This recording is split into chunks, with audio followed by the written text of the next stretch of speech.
Klabu ya Chelsea imekamilisha usajili wa mchezaji Joao Pedro kutoka klabu ya Brighton and Hove Albion.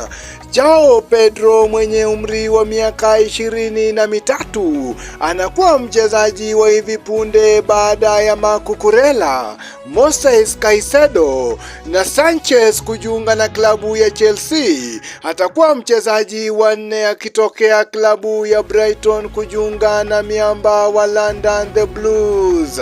Mchezaji huyo mwenye umri wa miaka 23 anajiunga na klabu ya Chelsea kwa kima cha euro milioni 55.